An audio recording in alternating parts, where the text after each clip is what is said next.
there, for today's card I'm going to be doing a Christmas card using the Oh Holy Night stamp set from Raisin Boat.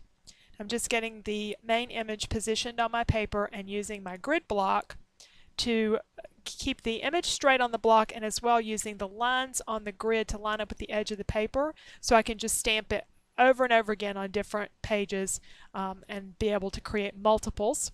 I chose this image because it reminded me a lot of the church that I grew up in, which happened to be a white clapboard building, and I'm going to keep it that way when I color it, and that will save a lot of time on coloring. And I would just stamp one right after the other in the archival ink. But we just have one image here right now, and I'm going to be starting with the windows and adding a little bit of yellow light in all the different windows, a dark yellow and then a lighter yellow on the top. And then doing some other accents like the wreath in green, the bow in red, and I'm also going to do the door in red. And again, just leaving the church building white will save a lot of time on coloring. I'm adding a little bit of gray to the roof and the steeple to darken that just a bit.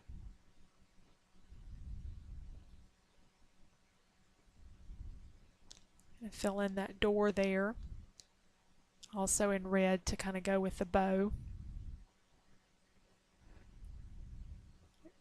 And I would just color one after another of these. In fact, I would do all the bows and of several different cards and then all the wreaths and so forth, so I wouldn't have to keep moving the markers. Now I'm ready to do the background, and on the stamp set they have what I think these are supposed to be snowflakes, but I'm using them for stars. And I'm going to stamp them in Versamark on the background of my image. And I have a larger snowflake that came out of another stamp set that I've had for a long time, and that's going to be my main star. Sprinkling some silver embossing powder from Stampin' Up, and then heating these up, and you'll soon see them change to a nice silver color. Of course, with embossing, once you put the embossing powder on there, you can set it aside and do several and then heat several at the same time. Now I want to add some blue for the background to make a night sky, so I've cut out a mask, one that I can use over and over again with some removable adhesive, and it's important that I cover up all the whites, so I may position the mask slightly down onto the church so that the outside edge, the black border, actually may end up with a little blue ink on it, but you'll never know that, but you would notice if the white wasn't all covered. So it's more important to make sure that all that white is covered. I'm using Midnight Muse ink from Stampin' Up on my background, and it's a pretty dark ink, so it does not take a whole lot to do that night sky. And then adding or then going over the stars with a paper towel to pull any ink off of those so they'll shine extra bright, and carefully peeling off the mask so I can reuse it on other cards. Now we have the blue sky, and I'm ready to do the greeting. Going over some Midnight Muse paper with the embossing buddy, and one way to save some time is to use the same colors of materials throughout, like the embossing powder here is also going to be the silver for the greeting from this set, which happened to be in 3 pieces, so you could arrange it all kinds of different ways on the card. I'm going to use it though in a row.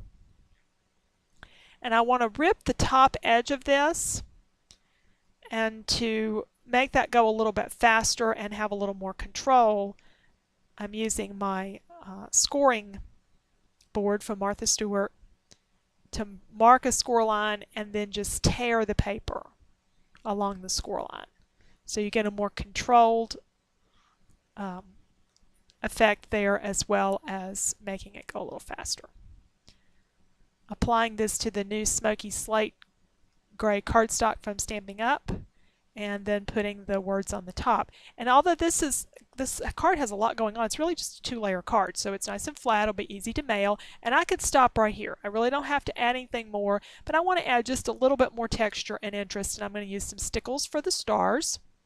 Those are silver stickles, and I remember that they come out kind of heavy sometimes, so I'm starting over on some paper towels and then just adding a few of the stars. You could do just the main star, or as many or as few as you wanted. And leaving these kind of things to last means you can do however much you have time to do.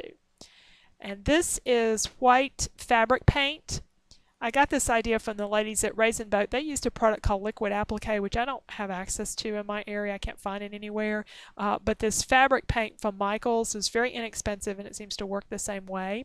Now, the areas that I'm covering here in snow are already white, so they really don't need a whole lot. Just adding a little bit of texture and interest, and again, just doing this as you have time to your cards.